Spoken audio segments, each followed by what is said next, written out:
What happens when a millionaire CEO sees one of his own employees hand over her last few dollars to a desperate father and nobody around her even notices?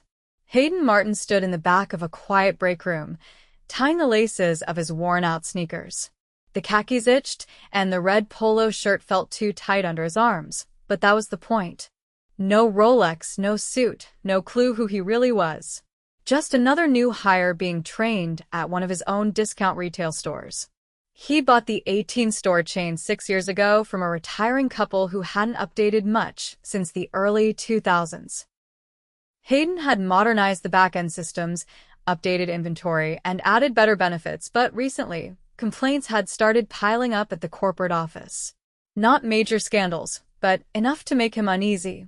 Slow service, rude staff, long lines, and broken self-checkouts. He wanted to see for himself. He chose Store 12, in a working-class neighborhood on the edge of Cleveland. He'd never been there. Most of the faces he'd only seen on paper. And since the company had gone corporate years ago, nobody recognized Hayden Martin unless they worked at headquarters. The disguise helped too: dyed hair, beard, stubble, old glasses. He looked like a guy who just needed a job. "Let's make it quick," said the store manager, a tall man with slicked-back hair and a bored voice. "I'll walk you through front register, but don't expect me to babysit." Hayden nodded. "No problem. I learn fast." The manager, Brent, waved his hand. "Then follow me." The store was clean on the surface, but Hayden noticed right away half the shelves were understocked, carts were scattered in odd places, and the checkout lines stretched halfway down an aisle. Only 2 registers were open. "Why only 2 lanes?" Hayden asked quietly. "Short-staffed. People keep quitting," Brent said without looking back. "Pays not enough for the whining we deal with. You'll see." Hayden didn't answer. He watched Brent stop by a cashier station. "Zarya, this is the new guy. Train him. I gotta take a call." Brent walked off before either of them could answer. Zarya Velen looked up with tired eyes, but gave a polite smile anyway. "Hey. You ever been on register before?" "Once or twice," Hayden said. She nodded. "All right, I'll walk you through it." Over the next hour, she taught him how to scan items, bag them properly, and handle coupons. She was calm, efficient, and kind to every customer, even the ones who were short with her. Hayden noticed she greeted people by name, laughed with the regulars, and apologized for the long wait like she meant it. At one point, a customer, a young father holding a toddler in one arm and a small pack of diapers in the other, stepped up with a tense look on his face. He placed only the diapers on the belt. "Hi there," Zarya said warmly. "Just this today?" The man nodded, avoiding eye contact. "Yeah. How much?" $8.79, she said. The man dug into his pockets, pulling out crumpled bills and some coins. Hayden watched silently as the man counted it twice, then looked up, embarrassed. I'm short. I thought I had more." He looked down at his daughter, who was starting to squirm. "She's been out since last night." Zarya paused. "No cheshetashchin, no shai."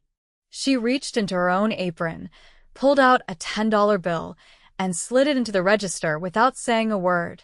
The man blinked. "Wait, no you can't, it's fine," she said gently. "Today's on me. Just take care of her, okay?" The man stared at her, stunned. "Are you sure?" Zarya smiled. "Absolutely." Hayden stood frozen. The man's face crumbled slightly as he whispered a thank you, grabbed the diapers, and held his daughter a little tighter as he left. Zarya turned back to Hayden. "Sorry. "Hope that didn't mess up your training." But Hayden wasn't thinking about training anymore. He was thinking about how this woman on a cashier's wage just quietly did more for that man than most people would. "That was really kind," he said. She shrugged. "People are struggling. Diapers shouldn't be a luxury." He was about to say something else when Brent returned, frowning. "Zarya, why are we falling behind again? I told you to keep the line moving." Zarya spoke calmly. "We had a customer, who I don't care. This isn't a soup kitchen." You're not here to play charity. Just your job. Zaria's jaw tensed, but she didn't argue. Hayden looked at Brent, then back at Zaria. Something in him tightened. He didn't like the way Brent spoke to her. He didn't like the way Brent walked around like he owned the place when the man who actually did was standing right there, watching everything. Hayden's gut told him there was more under the surface. And he wasn't leaving until he saw it all. By the third day, Hayden had seen more than enough to know something was off. The store opened each morning at 8, but customers were already crowding the parking lot by 7:30. The automatic doors groaned open late more than once because the night crew hadn't finished restocking, and Zaria was always the first to jump in, even before her shift officially began. Every time, Brent arrived 15 to 20 minutes after opening, sipping from a large coffee cup and blaming traffic or headache mornings. Hayden had been rotated through different sections: register, returns, even a short stint in the back unloading stock. In each area, one thing stood out. The people working hardest were the ones being ignored the most. On Thursday, just before lunch, he was assigned to shadow a stock associate named Darius. Darius was in his 30s, moved with a slight limp, and didn't talk much unless asked. But he was precise and fast. He handled one of the large flatbed carts like it was an extension of his own arm, hoisting heavy boxes onto shelves without pausing. "You okay doing this kind of lifting?" Darius asked as they moved down the canned goods aisle. Hayden nodded. Yeah. "I can manage." "You sure? You look like you've mostly pushed pencils." His tone wasn't mocking, just observant. Hayden chuckled. "Let's say I'm trying something new." Darius didn't press. But after a few minutes, he said, "Just don't hurt yourself. Brent doesn't cover anyone's back here." Hayden noticed the way Darius glanced toward the ceiling cameras before speaking. It wasn't nervousness. It was caution, like someone who'd learned the hard way what not to say aloud. By the time they got to the paper goods section, Hayden's arms were sore. Darius kept moving, sweat beading on his forehead as he filled a shelf with toilet paper packs. "How long you been here?" Hayden asked. 5 years. Darius stacked another bundle. Same pay for the last 2. No raises since corporate cut hours. Hayden kept his expression neutral. "Ever think of leaving?" Darius paused, then shrugged. "My mom needs meds every month.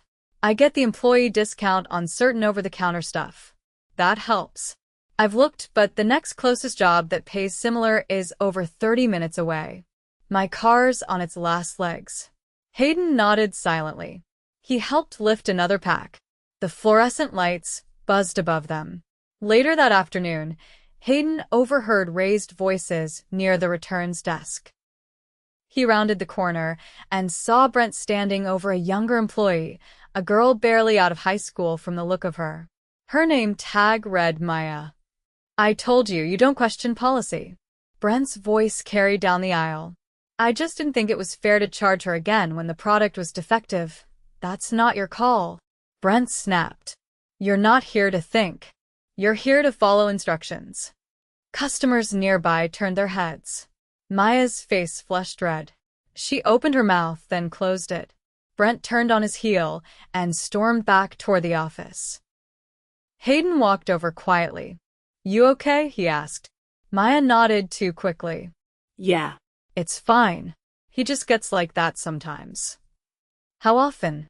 She hesitated. "At least once every few days. Mostly when there's no one from corporate around." "Does anyone report it?" "We used to," she said, lowering her voice. "But nothing happened. People just stopped saying anything." That night, Hayden stood near the back exit as the closing shift wrapped up. Zaria came out, pulling off her name tag. "You've been quiet today," she said, noticing him. "Just listening. You ever think about applying for assistant manager?" She laughed, short and dry. "They offered it last year. With a 15-cent raise. I'd have to cover for Brent when he disappears, do the schedule, and deal with angry customers. I make more just not taking on the stress." Hayden leaned against the metal shelves. He disappears a lot, huh? She gave him a look. You new here, but you're not blind. He nodded. You ever want to run a store yourself? Zaria's expression changed surprised, then guarded. I used to think about it. But it's hard to want that when you see what happens to people who care. What do you mean? People who speak up get hours cut. Or get written up for things that didn't matter before. Brent's got his little circle of favorites. If you're not in it, you're disposable. That night, Hayden sat in his motel room, scrolling through internal reports on his laptop. It didn't take long to confirm what he feared. Store 12 had the highest turnover rate in the region. Exit interviews flagged management culture as the top reason. Brent had written up over 20 employees in the past year, more than double the next highest store. And yet, his own performance reviews read as glowing. Most were written by a regional supervisor named Carla. She hadn't been to the store in over 6 months. Hayden closed the laptop slowly. He'd seen enough. The next morning, he arrived early. Before the store opened, he stood by the employee lockers in the back. One by one, the staff filtered in Zaria, Darius, Maya. He nodded at each of them. Nobody questioned why he was there so early. Then Brent arrived. Late again. Coffee again. Phone in hand. You, Brent said, pointing at Hayden. Front register. And don't screw around today. Hayden stepped forward. No, Brent blinked. Excuse me? I think we need to talk. In the office. Brent scoffed. You don't get to tell me what we need. You're a trainee. Hayden stepped closer, his tone calm but firm. Not exactly. Brent's eyes narrowed. What are you talking about? Hayden reached into his jacket and pulled out his real ID. No name tag. No red polo. Just a small black wallet with a company badge and an embossed card that read, Hayden Martin, founder and CEO. The break room fell silent. Brent's mouth opened, then closed. This is some kind of joke. It's not, Hayden said sharply. Follow me. Now. The office door shut behind them. Brent stood stiffly by the desk. Hayden didn't sit. I've been here for a week. I've seen how you run this place. And it's unacceptable. Brent opened his mouth. Hayden cut him off. You berated a cashier in front of customers. You ignored stocking issues. You showed up late 4 days in a row. You've allowed a toxic work environment to fester. And you've falsified scheduling records to avoid overtime penalties. Brent's face turned red. You can't prove that. I already have. Hayden placed a small stack of printed reports on the desk. You've been logging employee hours manually and deleting clock indiscrepancies. That's wage theft. Brent shifted on his feet. Look, you're done, Hayden said. Effective immediately. Security will escort you out after this conversation. Brent's voice dropped to a pleading tone. I've been with this company for 8 years, and it should have been 5 years less, Hayden said coldly. You've been using your position to intimidate and suppress good people. I won't let it go on. Brent stared at him for a long moment, then walked out without another word. When Hayden stepped back into the break room, the staff had gathered, quiet and tense. He looked at them. Brent is no longer employed here. A new interim manager will be assigned by next week. In the meantime, I'll be staying to oversee operations personally. Zaria's eyes widened slightly. Maya looked stunned. Darius didn't react, but his shoulders eased just a little. Hayden met their gazes one by one. I didn't build this company for people like Brent to run it into the ground. I built it for people like you, the ones who show up early, the ones who care, the ones who help a father buy diapers without anyone asking you to. He paused. There will be changes. But they start with me listening to you. So, if you've got something to say, say it. I'm here. And this time it matters. The following days brought a quiet tension to the atmosphere of Store 12. Without Brent's dominating presence, the staff worked cautiously, waiting to see if anything would actually change or if the man in charge would vanish just like every other promise from above. Hayden didn't go back to headquarters. He showed up every morning before the doors opened, in plain clothes but no longer pretending to be someone else. He walked the aisles with a clipboard, not for show, but because he needed to really learn what the store had become. Every pallet left out too long, every broken freezer door, every mis-scanned item at checkout, it all told a story. The first person he asked to speak with privately was Darius. They met in the break room during Darius's scheduled lunch block. Hayden gestured toward the chairs near the vending machine. "Sit with me a minute. You've been here a while. I want to understand what's worked and what hasn't." Darius sat slowly, his hands resting on his thighs. "You already saw what hasn't worked." Hayden nodded. "I did. But I want to hear it from you." Darius took a breath. "We stopped saying anything because nothing changed. Sometimes it got worse. I've seen 3 people get their hours cut after asking to be moved off night shifts. One guy got transferred to the worst departments because he complained about the air conditioning not working in the back. Did you ever bring that up to anyone outside the store?" He shook his head. "We didn't know who to trust. Nobody from corporate ever stuck around long enough to listen. And Brent had a way of finding out who said what." Hayden leaned back slightly. "If you could change one thing right now, what would it be?" "No more fear," Darius said quietly. "If someone needs to speak up, they should be able to, without worrying they'll be punished for it." Hayden gave a single nod. "That's going to happen. But it won't just be a memo on the wall." Darius gave a short, uncertain laugh. "I'll believe it when I see it." That afternoon, Hayden asked Zarya if she'd help him review the scheduling system. She hesitated at first, but agreed. They sat in the tiny manager's office, the door open, the monitors displaying the shift calendar. "That's the current setup," she said, pointing to the screen. "We've been running short on floor staff because Brent kept approving part-time hires and then cutting their availability when they asked for more hours." Hayden clicked through the tabs slowly. Why approve them if he didn't want to give them hours? To make it look like we were fully staffed. When corporate asked for reports, he'd submit the full roster. But only 1/3 of those people were actually getting real shifts. Was that ever flagged? Zarya crossed her arms. "Not that I know of." Brent had a way of making everything sound like a temporary fix. Hayden stared at the screen for a moment. "You ever done scheduling before?" "I helped with it a couple times when he was out.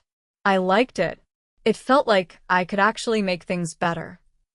"Do you want to take it over while we're in transition?" Zarya blinked. "Seriously?" Yes. "You know the team. I want you to make a schedule that actually works for them. Within budget but humane. No more doublebacks. No more 6-hour shifts with no breaks." She looked at the monitor, then at him. "I'll need access."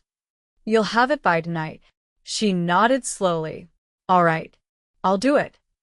The next morning, the store opened late.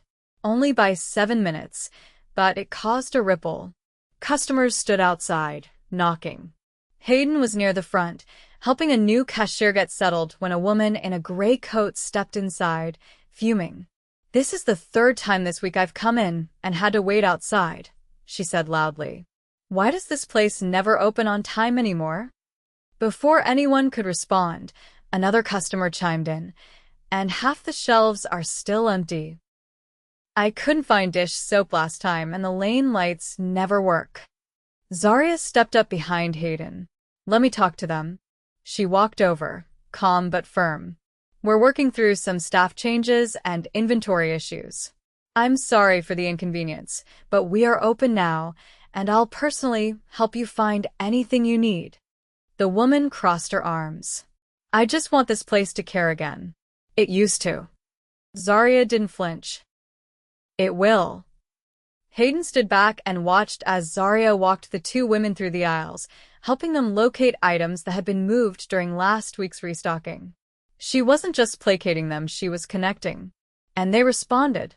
Later that day, Hayden reviewed the new schedule Zarya had drafted. It was tight but balanced. Lunch breaks were staggered properly. Nobody had to do back-to-back closing and opening shifts. And for the first time in months, all 6 departments had at least one closer every night. He approved it immediately. That evening, as the store settled into its quieter hours, a woman named Letty approached him near the freezer section. She was older than most of the staff, maybe in her late 50s, and had been working produce since the store opened over a decade ago. "You're the one in charge now, right?" she asked. "Yes." She lowered her voice. "There's something you should know." Hayden gave her his full attention. "Go ahead. That inventory truck that always arrives short on Wednesdays, it's not the supplier's fault." Brent was selling off extra pallets to a guy who owns a convenience store on Southgate. Cash only.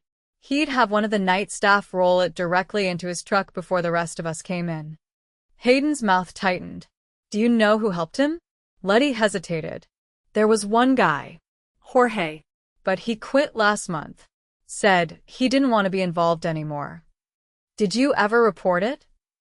"I tried once. Brent wrote me up for being insubordinate the next week. Said I left a cooler door open overnight. I didn't." Hayden opened his notepad. "Can you give me the details of the supplier and the side business?"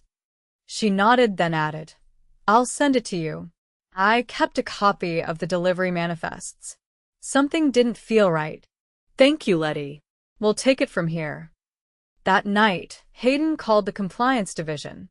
The investigation would take a few weeks, but the paper trail was already clear enough to begin an audit. He authorized a temporary freeze on all manual inventory adjustments at Store 12. The next morning, Hayden called a staff meeting before opening. "No speeches. Just straight facts. We've initiated a full compliance review. If anyone knows of irregularities, whether it's hours, inventory, or anything else, you can come to me directly. There will be no retaliation." That's not a suggestion. It's policy. A few employees nodded. A couple exchanged glances. But nobody spoke. "Not yet." After the meeting, Maya approached him. "I didn't want to say anything before," she said, "but Brent used to make comments to customers about me, about how I looked. Once he told a guy that I was fresh out of high school but old enough. I was standing right there." Hayden's expression darkened. "Did anyone else witness it?" "Darius did. He pulled me aside afterward and told me not to be alone in the office with Brent again." "Thank you for telling me now. That should never have happened." Maya looked down. "I didn't think anyone would believe me." "Ida." "And you've just helped make sure it doesn't happen to someone else." She walked away, shoulders a little straighter. Hayden pulled up the store's internal incident system and filed the report himself, then sent a direct request to HR to flag Brent's personnel file for misconduct investigation. He wouldn't be returning. Not here. Not anywhere else in the company. That afternoon, Hayden brought in a regional trainer to start cross-training staff in stocking and register operations. It wasn't flashy, but it gave people more flexibility, more paths forward. And that night, for the first time since he arrived, Hayden stayed after closing not to observe, but to sweep the floors alongside Darius and Letty. "No cameras." No press. Just a quiet store, the hum of the lights, and a CEO learning how to earn back trust one aisle at a time. 2 weeks after Brent's dismissal, the store was quieter in a different way, not tense, not fearful, but focused. Tasks still piled up. Customers still grew impatient in long lines. Work hadn't gotten easier, but it was finally being done with a sense of direction. People weren't looking over their shoulders anymore, they were looking ahead. Hayden stayed. Not in the break room, not behind a desk, but next to the staff. If someone was short a hand stocking detergent, he was there. If a register jammed, he helped clear it. He didn't announce his presence or offer motivational speeches. He simply worked until the work spoke for itself.